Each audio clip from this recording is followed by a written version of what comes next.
If you have an interest in horses and love learning more about horses, the horse industry, teaching, or even managing your own horse business, then you're in the right place. We would love you to join us on our mission, which is to improve the lives of horses around the world through the education of riders, handlers, and trainers. So get comfortable, listen in, and enjoy. On Horse Chats today, we've got Amanda Wilson all the way over from New Zealand.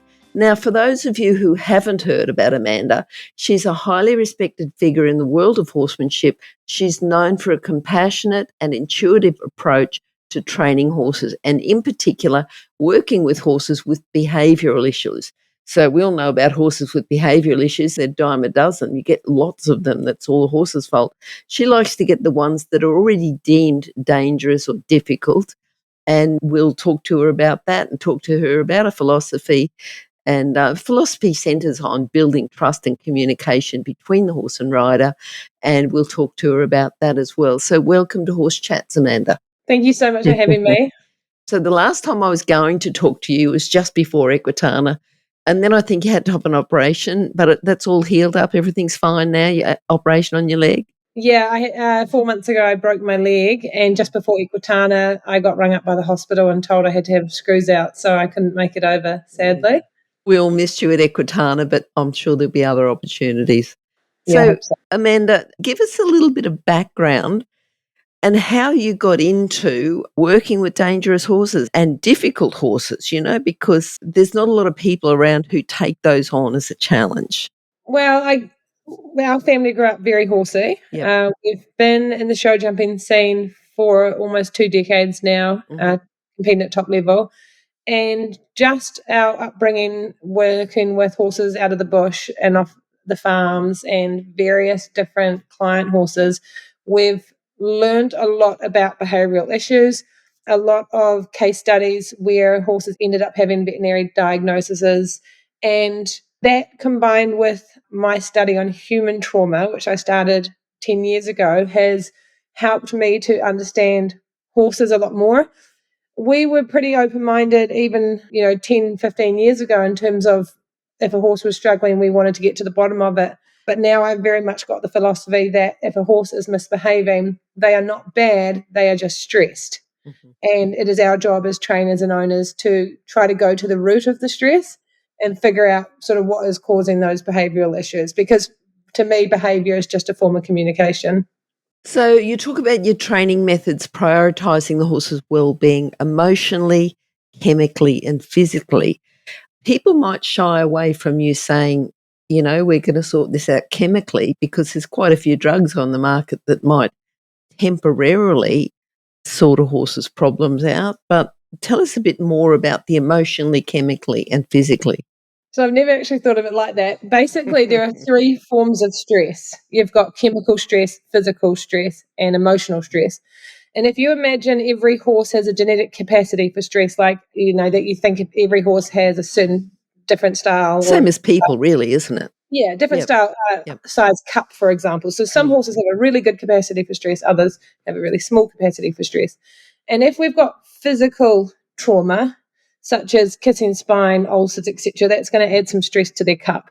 Then if you've got emotional trauma from past incidences, that's going to add stress. And then when I refer to chemical stress, I'm referring to mineral toxicity or deficiencies or things like grass issues, anything that affects the chemical state of the animal and their nervous system and their brain. Okay, yep. No, that certainly makes a lot more sense. And for those people who were thinking that they would send a horse to Amanda and Amanda would give them all sorts of tranquilizers, then you can rest assured that's not it. It's a fascinating one for me because I've studied human trauma for a long time. And when I look at humans and the parallel to horses, I think, a lot of stresses in humans come from eating the wrong foods, the products that we use. And I very much apply that holistic approach to horses and look at it like a bit of a puzzle. If a horse is struggling, one of the first things I'll have done is to go to the vet and have the horse blood tested. So look at the chemical aspect of it. Are they deficient in selenium, magnesium? Have they got too much copper in the diet, etc.? That might be affecting how their brain is working, how their body is functioning. We often will put our horses on toxin binders if we feel like the grass might be affecting them. It's basically just trying to tick as many boxes as you can to make sure that they are not getting pushed into a survival response by mistake because their body's under stress. Yep. Yep. So when you take horses on, you've got a place at home anyway, don't you? You often take horses in for training. You do all that? I sometimes take client horses in. Typically, the work I do a lot of coaching around New Zealand. I'm going to be coming over to Australia next year. I do horsemanship clinics where we do a lot of behavioural stuff. We read body language. We help to shape a horse's behaviour if they're struggling due to poor training. But I also go through and I do physical checks over their bodies, basic palpitations, flexions, etc. And then if I find an area of concern, I usually have that horse referred to a top professional in that field, such as a vet or a chiropractor. Yep. Now, you do a lot in human trauma as well. Yeah. How does that affect you, just to do with your studies in human trauma? Has that given you a bit more understanding, a bit more depth of knowledge into animal trauma, just relating the two? Yes, for sure. 10 years ago, I studied human trauma. I wanted to understand why people behave the way they do. And I wanted to work through a bit of stuff I had going on. I suffered really badly with anxiety. And so I went down the path of dealing with emotional trauma. So going back and changing belief systems and releasing fears and whatnot. And that completely changed my life. And then I went down the path of changing my diet, doing a complete reset with that.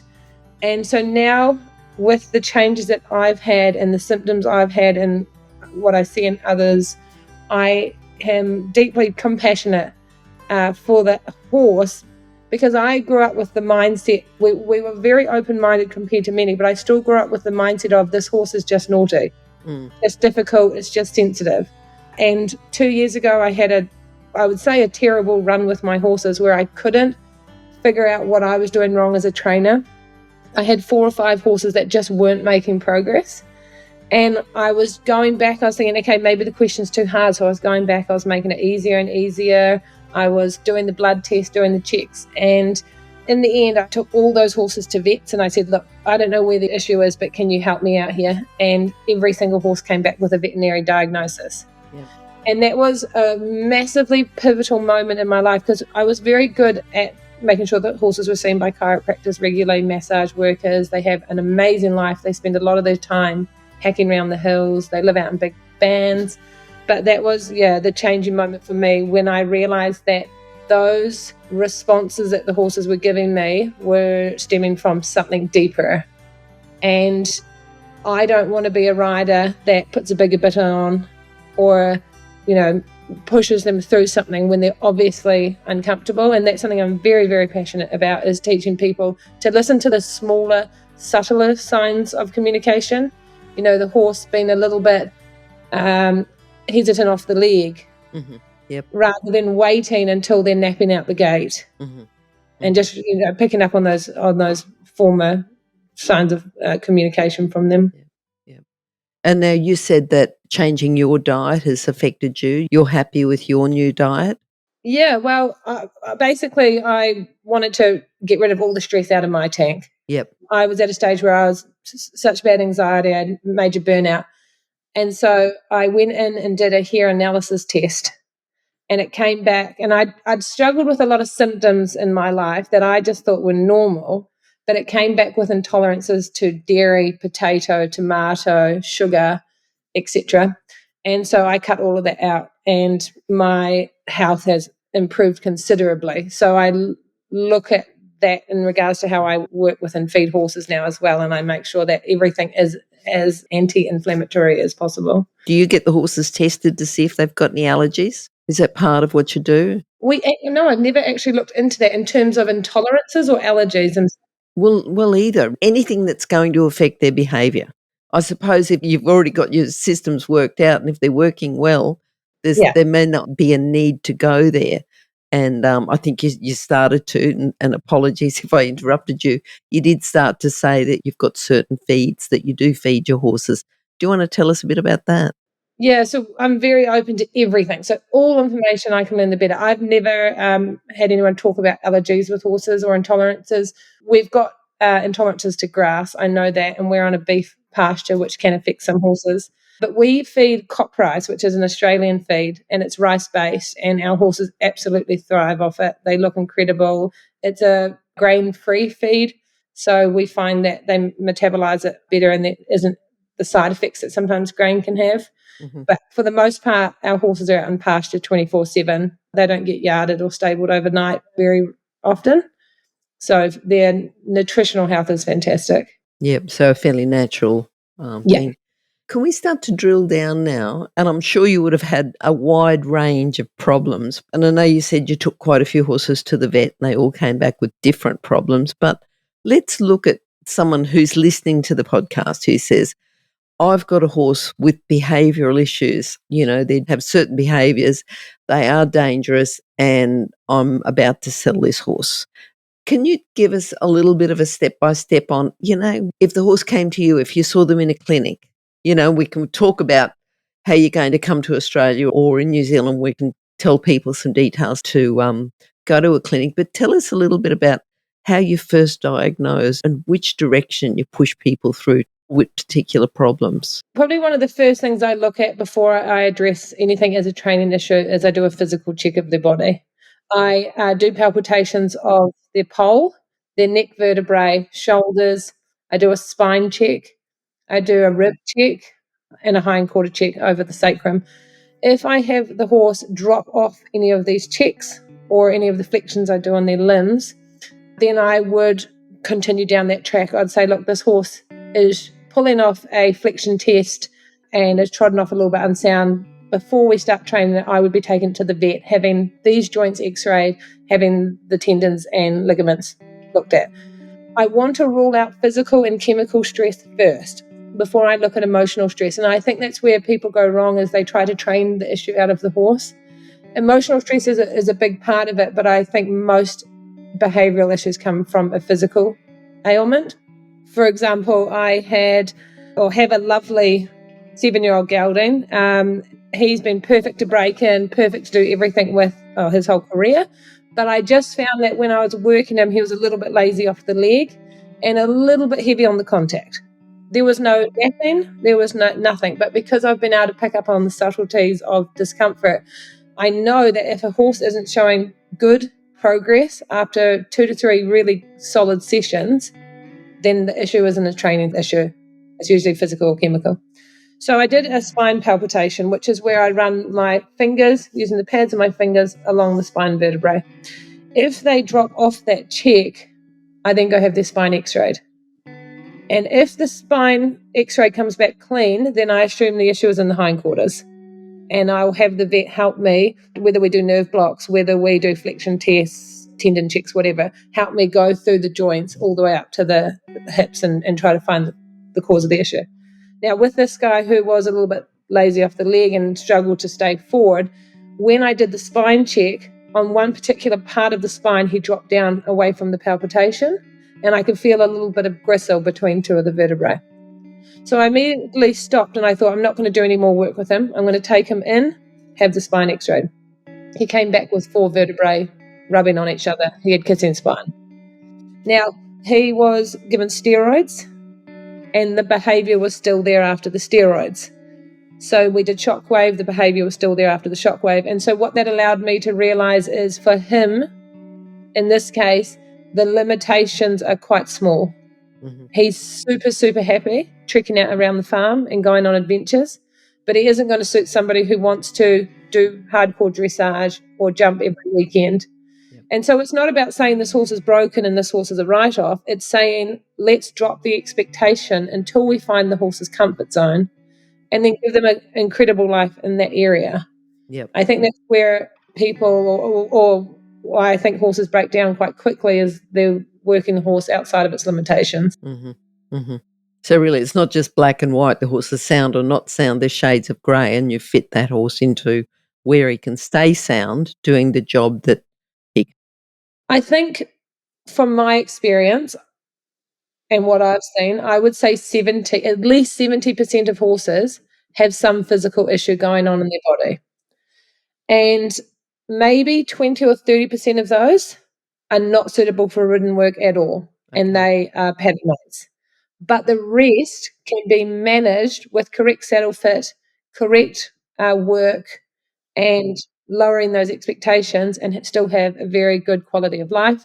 Some of those horses can still compete at top level if they are regular with vet care, with chiropractic care, with very correct riding. I think if the management isn't there to back it up, then the horse isn't going to last. And when I work with my horses, ideally I want them still sound, 15 to 20 years of age. Mm, mm. Now, I'm just thinking, because 20-30% of the horses that you see, you don't recommend that they ride. Do you teach? I mean, you've got so many other talents anyway, and if you don't, then that's fair enough. But Liberty in handwork, do you do any work like that? Yep. I've just started training Liberty. Mm-hmm. I've got a lovely 5-year-old mare who conformationally is very turned in at the fetlocks. Yep. So I've made the decision at this stage to not bring her into full competition work. And instead I'm doing Liberty and teaching her bridleless, and she can hack around the farm.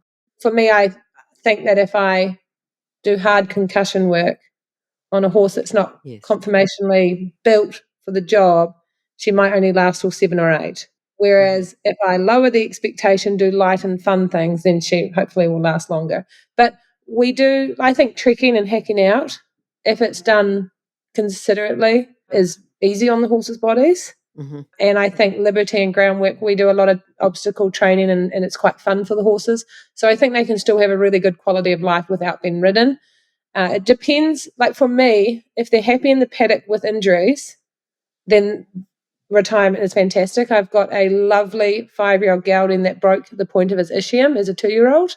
He must have just sat down on his hips skating around the paddock, and he's got very malformed hindquarters. Yep.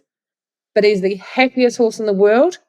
When I brought him in to assess, because the vet said there was a chance he might be rideable, when I brought him in to assess, he was just disuniting the whole time around the circle. So I just said, paddock mate. Yep. Because I just don't think the quality of life in that situation is going to be fair on the horse. Yeah. So just going back, and I sort of want to relate it between the people and the horses, do you find many people, because I know we can speak, we can say, look, this is sore or this is not happening. Many people themselves have soundness problems that they can't do certain work, or, something that comes up in the clinics. I find, like, if you ask people if they have a physical issue, you're going to find most people, at least over the age of 30, are going to put their hand up and say, my hip gets really sore, I've got a right knee issue. Yep. And if you look at most top rugby players or marathon sprinters and whatnot, I'm sure many of them have issues as well, which they just manage very carefully. So it's not to say that horses with issues can't have really good quality of lives. It's just that if they're not managed properly, they're going to suffer. Mm-hmm. Mm-hmm. What about people with emotional problems, psychological problems? Do you get many of them, or have had? I'm just thinking about the empathy bit. If they've already had a certain problem, do they then have more empathy for the horse because they can understand the pain that horse is in, or the behavioural issues they've got because of something, but linking it to themselves? And I'm thinking about the connection with the empathy. Do you think there's more of that?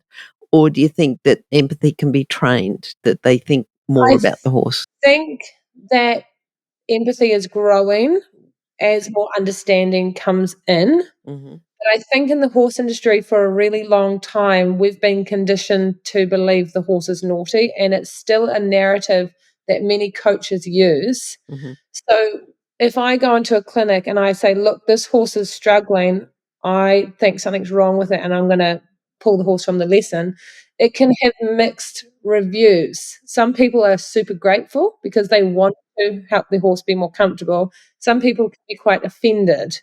And I had an instance lately where a young pony was being presented in a horsemanship clinic, and as a part of that, I put them out on a circle. I do some body control work, and I put this horse out on the circle at a walk, and I said, look, I can't do any more work with this horse. It's very unsound in its front feet. And I did a bit of a check over, flexed it up, and it had really active digital pulses. And I said, look, and it was very, very overweight. So I said, look, I'd be getting the vet to look at this and assessing it for laminitis. And it ended up coming back with Cushing's and mild laminitis. Yep. And I was very lucky in that instance that the people were willing to go down the rabbit hole and look for the cause. Mm-hmm. I have given advice on horses in other instances where they've overridden it. Recently, I did a lesson with a lovely horse who was just kicking out around the corners, napping really badly, and very, very clearly communicating major discomfort. And so I said to the lady, I'm sorry, but I can't continue this lesson with this horse. I said, I'm doing a sawhorse assessment later on. If you bring her over, I'll have a look at her. And so she left. I had a good check over her body. The horse felt fantastic everywhere except for where the saddle sat. So I said, can I have a look at the saddle?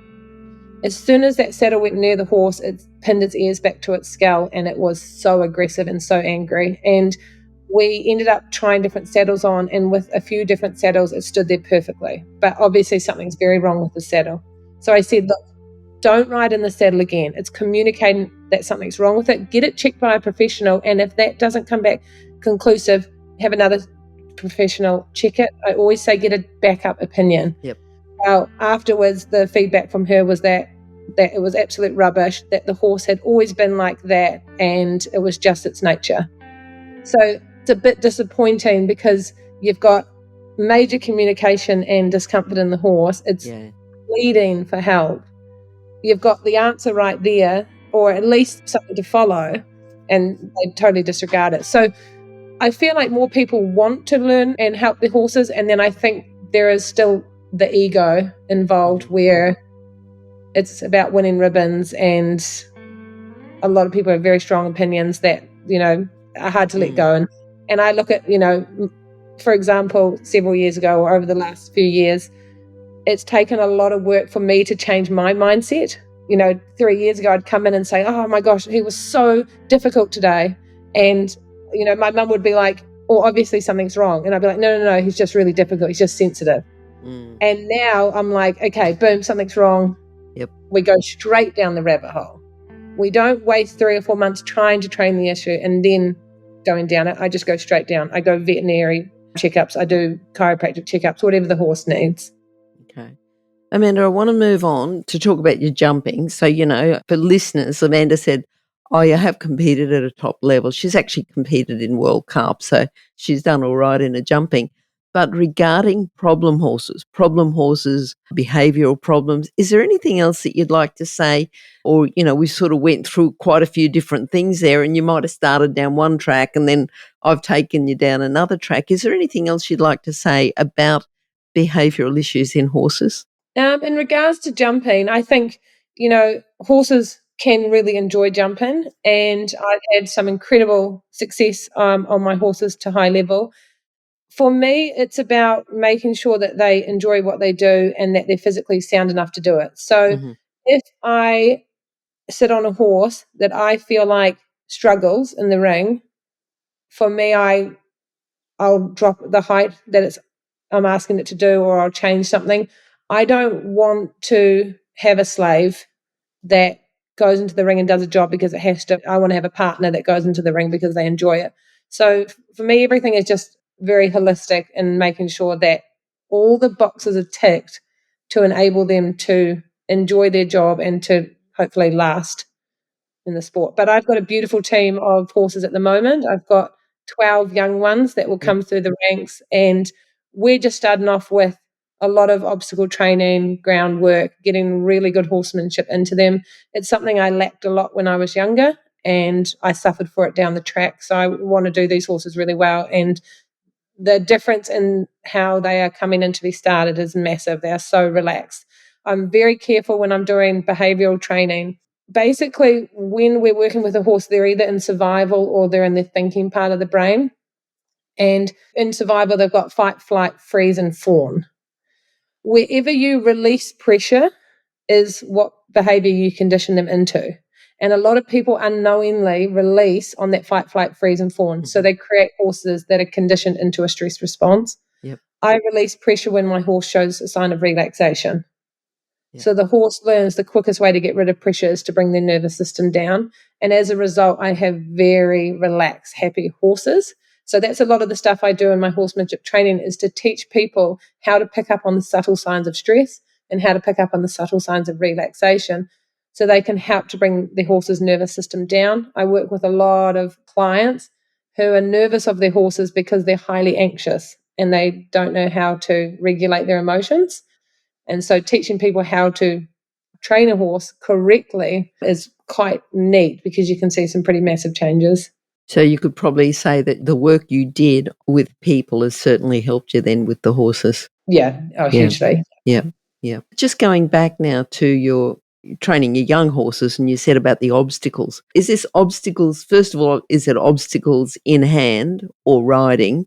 And what sort of obstacles do you use for a young horse, teaching them in preparation for jumping? Well, what we do basically, when they're 1 to 2 year olds, I'll bring them in as peers. So I'll bring two in at a time so that they're not stressed. I try to keep the stimuli as low as possible in the beginning to make sure that they've got time to sort of process everything.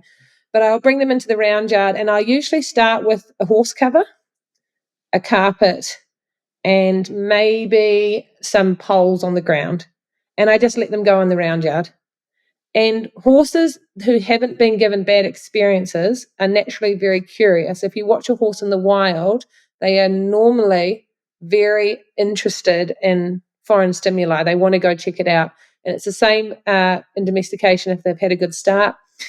Usually within a minute, my horses are walking over the carpet or the cover, they're pawing at things, and they're very inquisitive. Once they're happy with that, I'll introduce noodles. I'll introduce things that are going to give them a good experience. I am hesitant to introduce them to tarpaulins in the beginning, because if they stand on them or paw up at them, they can drag them, and that's going to give them a fright. So if I'm going to introduce them to tarpaulins, it's down the track and it's with heavy tarpaulins. So it's basically setting them up for success, making sure that they're stepping up onto structures that are solid, that they're not going to slip on. My goal with my horses is that they have lots of wins in their training sessions rather than losses. If I want to add to the confidence bucket as much as possible, so that the next time I bring them back in, they're happier and more willing to give things a go. Okay, good. And then, because you said the poles, and this is just for a 1 to 2 year old, anything else? How do you progress that further as they go on? Say you bring them back in the following year or the following session for them. Normally 1 and 2 year olds would come in 2 or 3 times, and they would only do 2 or 3 sessions. I might progress to having a halter and lead rope on them and guiding them and teaching them how to direct to obstacles. But usually they don't start to do more until they're 3 years old. I might introduce a small little cross, not enough to make much use of their bodies, but just to teach them how to go over things. Obstacle training for me is just teaching them or preparing them for situations that might come up later in life. You know, we might be riding along one day and have to drop down a bank or step across a small creek or whatever. So for me, it's just teaching them how to navigate different situations. They don't really do much. I think people can overhandle young horses. My foals probably get handled a dozen times, just enough to trim their feet and put a halter on them. My yearlings might get worked 20 sessions. My 2-year-olds wouldn't get much more, and then my 3-year-olds then come in and they get backed for 10 days. And then as a 4-year-old, we start to get into a bit more. Amanda, I think that a lot of our listeners are going to think that just that last bit that you talked about, how you bring on your young horses each year, and you start them off as foals and yearlings and then 2, 3 and 4.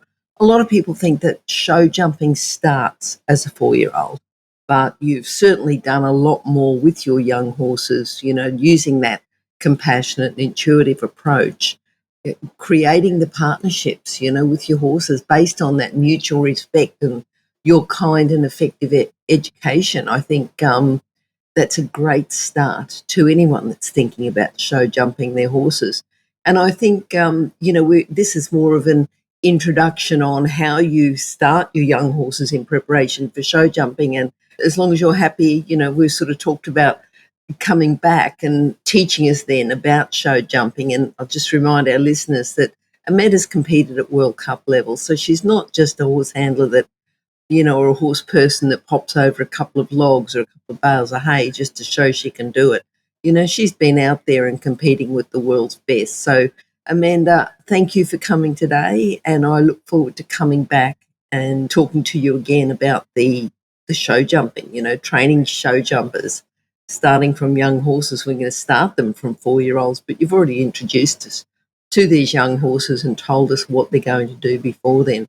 So look forward to catching up with you again, and thanks again from Horse Chats, and I'm sure all our listeners will be happy with that. Thank you. Bye-bye. If you've enjoyed this chat, then please comment, rate and subscribe. If you'd like any changes or recommendations for guests, then please contact us through horsechats.com. And while you're online, have a look at the government-accredited courses at internationalhorsecollege.com. Registered Training Organisation 31352. Remember that our comments and instructions are general in nature and do not take into consideration your individual horses or your individual ability and circumstances. If you enjoyed this podcast, then please leave your comment below.